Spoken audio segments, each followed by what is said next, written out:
Sejam bem-vindas ao nosso culto, à nossa celebração. Mais uma vez, nós nos encontramos para ouvir a palavra de Deus. Eu quero acolher a todos e todas vocês com as senhas diárias. Palavra bíblica, lema da semana, deste 16º domingo após Pentecostes. Palavra de Filipenses, capítulo 1, versículo 7. O apóstolo Paulo diz: eu trago vocês no coração, seja nas minhas algemas, seja na defesa e confirmação do Evangelho, pois todos vocês são participantes da graça comigo. Parte da carta que o apóstolo Paulo escreve à comunidade de Filipenses, também motivando a sua comunidade, motivando as pessoas daquela época a permanecerem firmes, pois são participantes com Paulo na vivência e no anúncio do Evangelho de Jesus Cristo. Também nós somos parte dessa grande família que anuncia, que prega o Evangelho de Jesus Cristo, que dá testemunho e que vive da graça do bondoso Deus. Sejam bem-vindos e eu quero, neste momento, convidar a nós termos um momento de louvor. Cantamos juntos.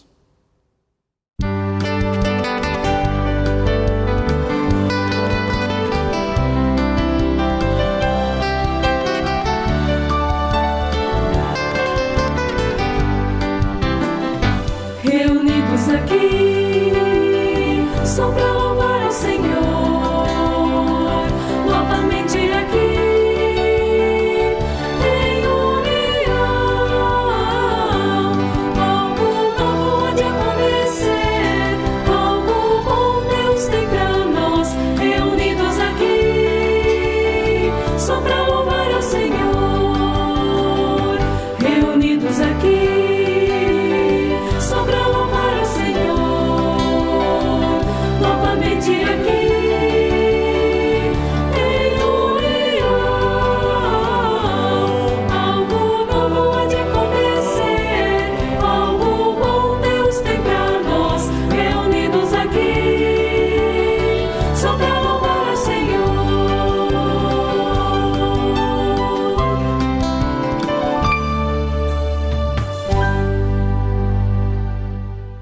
Lembramos que toda vez que nós nos reunimos para celebrar culto ao nosso Deus, nós o fazemos na certeza de que Deus está conosco, como Jesus mesmo prometeu: onde 2 ou 3 estiverem reunidos em meu nome, ali eu estarei.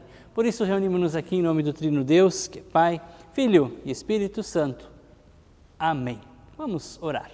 Pai bondoso, muito obrigado por mais uma vez tu nos reunir como comunidade, aqui em casa, nos lares onde nós estivermos. Ouvimos a Tua palavra e temos comunhão contigo e uns com os outros.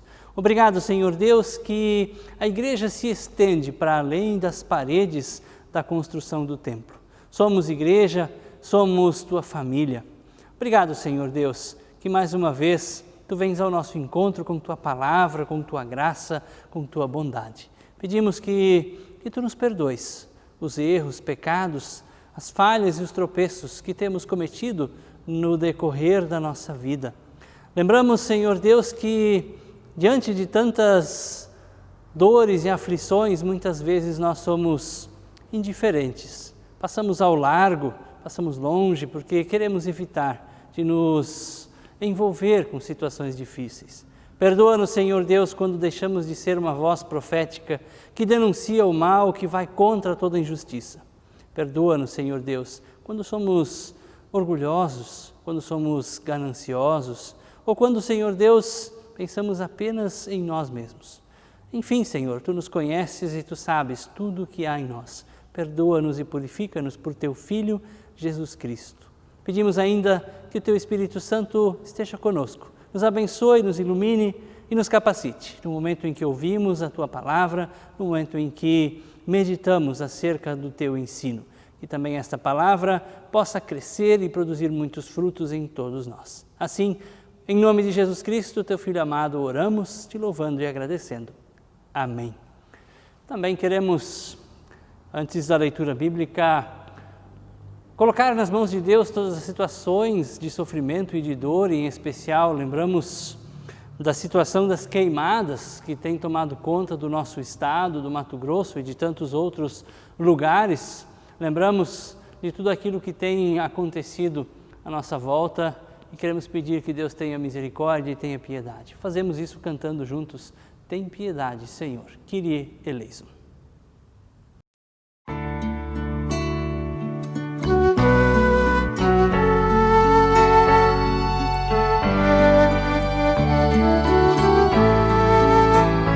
Pelas dores deste mundo, ó Senhor, imploramos piedade. A um só tempo geme a criação, teus ouvidos se inclinem ao clamor desta gente oprimida. Apressa-te com tua salvação, a tua paz, bendita e irmanada com a justiça. Abrace o mundo inteiro, tem compaixão, o teu poder sustente o testemunho do teu povo. Teu reino venha a nós, Kyrie eleison.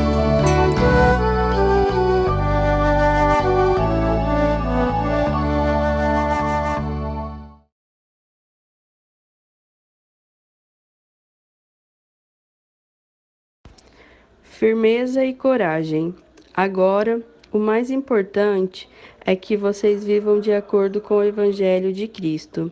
Desse modo, tanto se eu puder ir visitar vocês, como se não puder, eu saberei que vocês continuam firmes e unidos.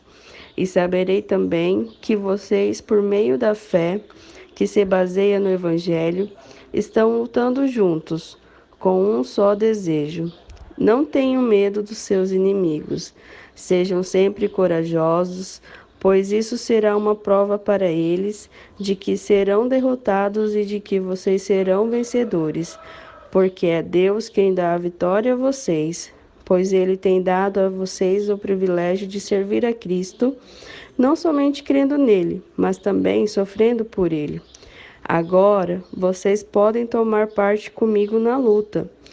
Como vocês sabem, a luta que vocês viram que tive no passado é a mesma que ainda continua. Que a graça e a paz do nosso Senhor Jesus Cristo, o amor de Deus o Pai e a comunhão do Espírito Santo sejam com todos nós. Alguns de nós devemos ter assistido um filme, já um pouco antigo, um filme chamado O Terminal, estrelado por Tom Hanks. O filme conta a história de um homem preso num terminal de aeroporto, por ter sua entrada nos Estados Unidos negada e por não poder retornar ao seu país de origem, por uma questão diplomática. Toda a trama se desenrola sobre a tensão do estar entre dois lugares, entre dois mundos. Seu país de origem e o país de destino, para onde ele estava se dirigindo. Filipos era uma colônia romana, texto bíblico desse dia,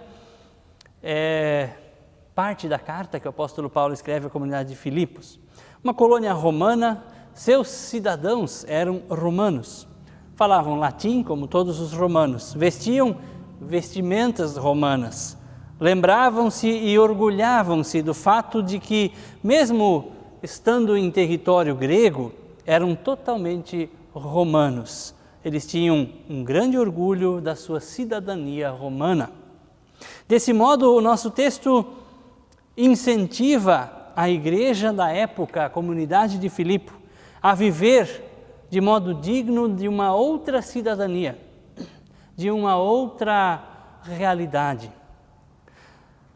O texto bíblico fala, na verdade, da mesma tensão experimentada por Tom Hanks no filme, estar entre dois mundos, estar entre duas realidades.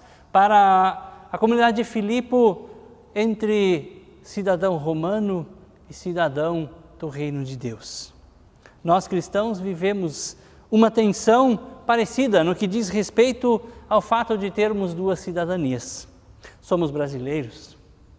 Vivemos e vivenciamos coisas referentes ao nosso contexto secular, mas ao mesmo tempo nós somos cidadãos do céu. Temos uma pátria celestial e nesse mundo, consequentemente, somos embaixadores de Jesus Cristo, embaixadores deste reino celestial do qual fazemos parte. Vivemos também a tensão entre o nosso mundo atual, real, onde nós vivemos, e a nossa pátria futura que nos aguarda na eternidade, a nossa cidadania espiritual, que vai se efetuar na sua totalidade quando estivermos, sim, com Cristo Jesus. Um teólogo do século passado falava desse tema, desse assunto, usando uma expressão: estar entre o já e o ainda não. Nós vivemos no já e ainda não. Já vivemos como cidadãos do céu, mas ainda não estamos plenamente no céu, ainda vivemos aqui. Assim, não podemos jamais esquecer que nós somos quem nós somos e que neste mundo nós somos peregrinos, passageiros, pois a nossa pátria não é aqui. A nossa pátria está nos céus, de onde aguardamos o nosso Salvador Jesus Cristo, conforme diz em Filipenses 3:20. Enquanto nos encontramos aqui como cidadãos deste mundo, precisamos encontrar o equilíbrio entre estas duas realidades, entre a cidadania secular, entre a cidadania espiritual.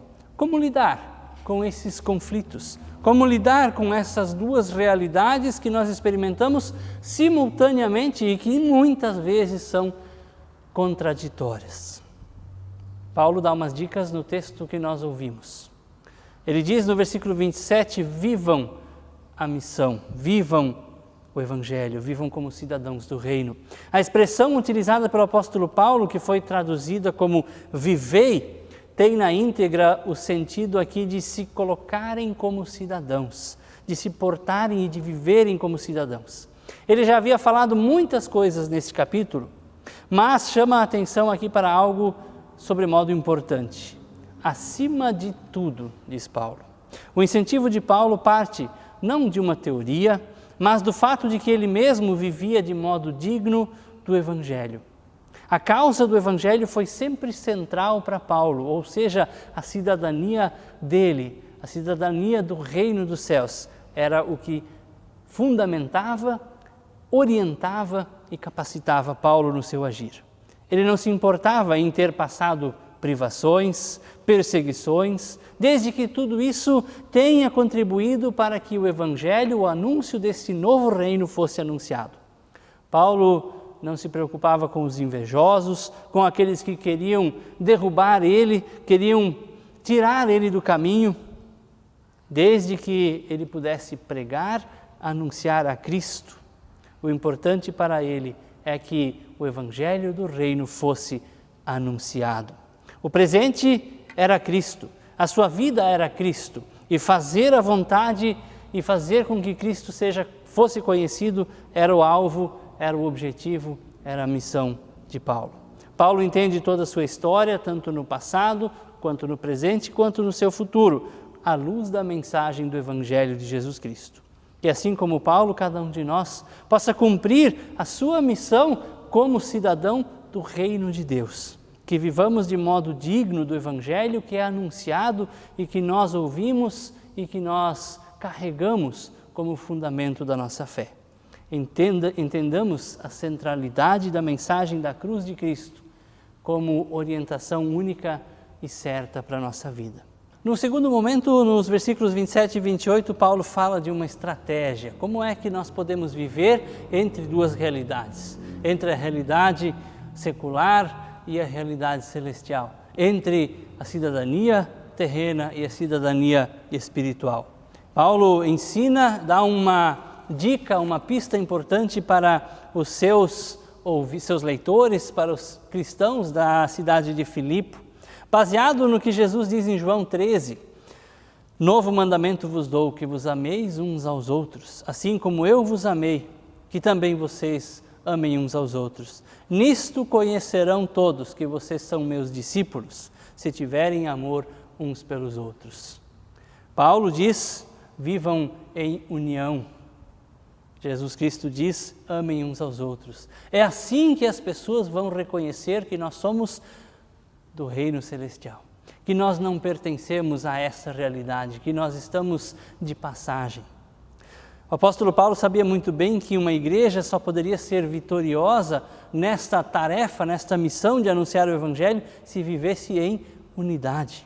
O desejo dele é que mesmo em sua ausência, estando ele preso em Roma, da onde ele escreve a carta, ele pudesse estar ouvindo falar da maturidade daquela igreja, daquela comunidade. Ele pudesse ouvir que eles estavam se prontificando para lutar pela causa de Jesus Cristo. Ou seja, nós somos chamados a sermos cidadãos do reino dos céus, a anunciarmos este reino e a vivermos de maneira que as pessoas percebam este reino. Como? Amando-nos uns aos outros, vivendo em união, em comunhão. E no terceiro momento, no versículo 29, Paulo traz um estímulo. O estímulo cristão para prosseguir a caminhada nesse reino que nos é proposto, nessa cidadania cristã que nos é proposta, tem algo de estranho. Tem algo que só pode ser compreendido a partir do Espírito Santo. Por mais estranho que pareça à primeira vista, o estímulo que Paulo traz aos seus ouvintes, aos seus leitores é: a graça de sofrermos por causa de Cristo deve ser o motivo, a motivação, o estímulo. Paulo tem toda a propriedade para incentivar os seus irmãos a viverem dessa forma. Ele mesmo, quando visitou Filipe para pregar o Evangelho e iniciar a igreja cristã de lá, foi preso. Tal evento deixou que as pessoas da região conhecessem o Evangelho. Paulo prega a um carcereiro chega à fé.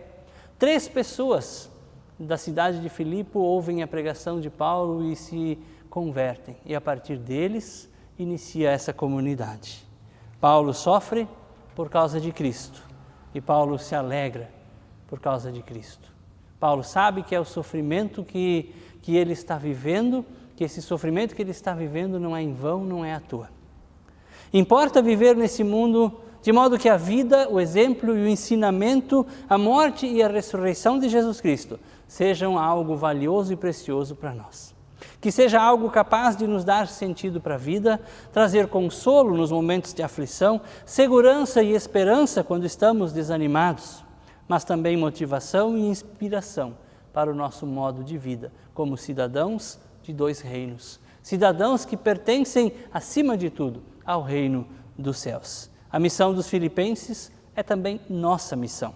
Paulo fala da melhor estratégia: façam isso unidos, façam isso juntos, vivam comunhão. Provavelmente é o único modo, é a única maneira que o Evangelho pode ser divulgado e levado adiante. Sozinho, essa missão, essa tarefa não é possível. E o incentivo, o estímulo, por mais estranho que seja, é: vale a pena sofrer por causa de Jesus Cristo. Paulo lembra que o sofrimento por causa de Cristo não é porque Deus não está presente, não é porque Deus se afasta, te abandona ou te testa, mas é nesse momento que Deus mais se faz presente na tua vida, cuida de ti e te abençoa. Sirvamos ao nosso Senhor com alegria, sejamos como Paulo, destemidos, intrépidos, na hora de pregar, anunciar o Evangelho de Jesus Cristo, o anúncio do reino dos céus. Amém.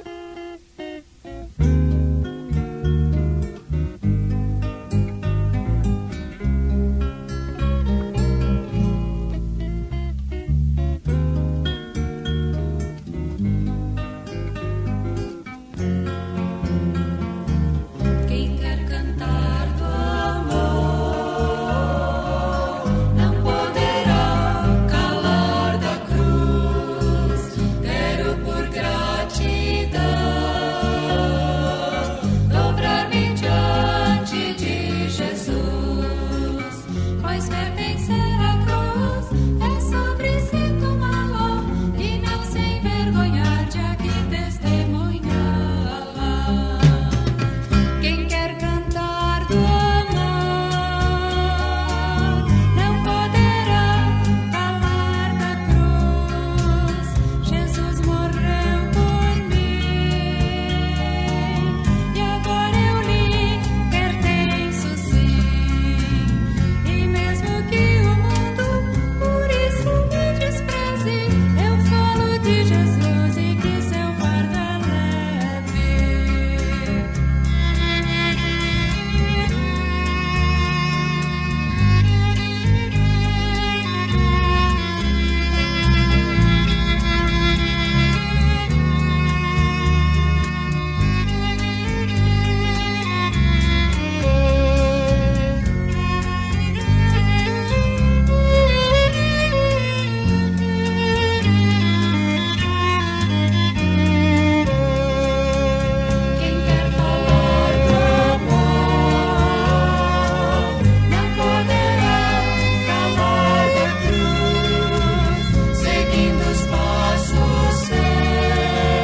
A oferta do culto de hoje é uma oferta sinodal destinada para o trabalho com jovens no Sino do Mato Grosso. Por isso queremos recolher nossa oferta com alegria e com gratidão, sabendo que assim que possível os trabalhos com jovens no nosso Sínodo serão retomados e dessa maneira também as ofertas podem ser uma bênção para este trabalho. Que Deus abençoe as dádivas e os doadores.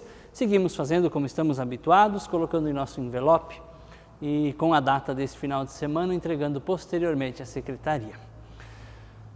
Nós tivemos na semana passada alguns cultos presenciais, algumas comunidades ainda terão na próxima semana e, portanto, fiquem atentos aos recados, aos avisos nos grupos, especialmente no que diz respeito aos cuidados que nós precisamos tomar para nossas celebrações presenciais.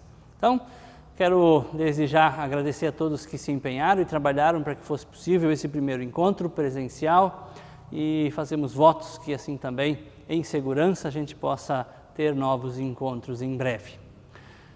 Nós oramos neste momento e queremos incluir tudo aquilo que está em nosso coração. A gente pode dar uma pausa no nosso vídeo em casa e, como família, colocar várias pessoas que a gente lembra, situações, e depois eu oro com todos vocês. Nós queremos lembrar em especial da pequena Eduarda, de Marcelândia. Ela fez cirurgia essa semana, está em recuperação. Que Deus continue cuidando da vida dela e de todos os seus familiares. Oramos. Querido e amado Deus, muito obrigado por este momento de culto. Obrigado que podemos ouvir Tua palavra, que nos desafia a vivermos como cidadãos do Teu reino. Ajuda-nos, Senhor, nessa tensão que nós vivemos entre dois mundos. Ajuda-nos, Senhor Deus, a colocarmos sempre como baliza, sempre como fundamento o Teu Evangelho. E agora, Senhor, queremos orar e interceder por todas as pessoas que estão sofrendo, estão adoentadas, estão internadas ou acamadas. Daqueles, Senhor Deus, que estão em recuperação de cirurgia, assim lembramos da pequena Eduarda, e de tantas outras situações e motivos que temos em nosso coração e cada um de nós colocou na sua oração pessoal. Oramos também pelas famílias enlutadas, entristecidas, oramos por aqueles que estão se sentindo solitários, cuida de todos nós. Pai bondoso, Pai amoroso, dá-nos uma abençoada semana, que possamos experimentar todos os dias a Tua presença e o Teu cuidado. Orienta, Senhor, nossas lideranças, nossos ministros, ministras, presbíteros e presbíteras, para que as decisões a serem tomadas possam ser acertadas e tendo sempre como princípio o amor de Cristo. Senhor Deus, orienta também nossos governantes para que o nosso país possa experimentar tempos de bonança e de paz. Oramos, Senhor, por todas as queimadas que estão acontecendo, tanto aqui quanto em outros lugares, outros estados. Senhor Deus, envia-nos a chuva que tanto precisamos, que ela possa apagar o fogo, renovar a vida e assim trazer nova esperança. Cuida, Senhor Deus, dos que estão à frente desses trabalhos de contenção do fogo, daqueles que estão se empenhando para que isso não aconteça mais. E toca o coração daqueles que, de forma descuidada, têm lidado com o fogo. Amado Deus, bondoso Pai, colocamos em Tuas mãos tudo aquilo que está em nosso coração, pedidos, agradecimentos, na oração que Jesus nos ensinou, dizendo: Pai nosso que estás no céu, santificado seja o Teu nome, venha o Teu reino, seja feita a Tua vontade, assim na terra como no céu. O pão nosso de cada dia nos dá hoje, e perdoa-nos as nossas dívidas, assim como nós também perdoamos aos nossos devedores. E não nos deixes cair em tentação, mas livra-nos do mal, pois Teu é o reino, o poder e a glória, para sempre. Amém. Nós cantamos um hino final, um hino de bênção, e recebemos assim também a bênção de Deus. Que o Senhor Deus Todo-Poderoso te abençoe, te guarde e faça resplandecer o seu rosto sobre ti e tenha misericórdia de ti. Que o Senhor sobre ti levante a sua face e te dê a sua paz. Amém. Bom descanso, uma abençoada semana para todos.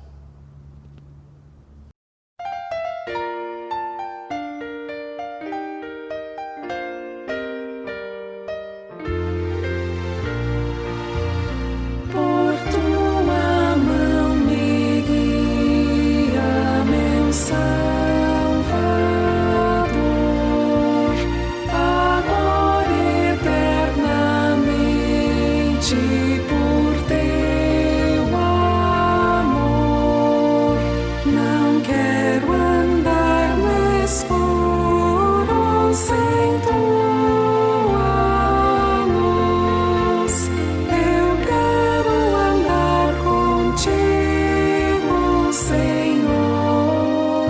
Jesus.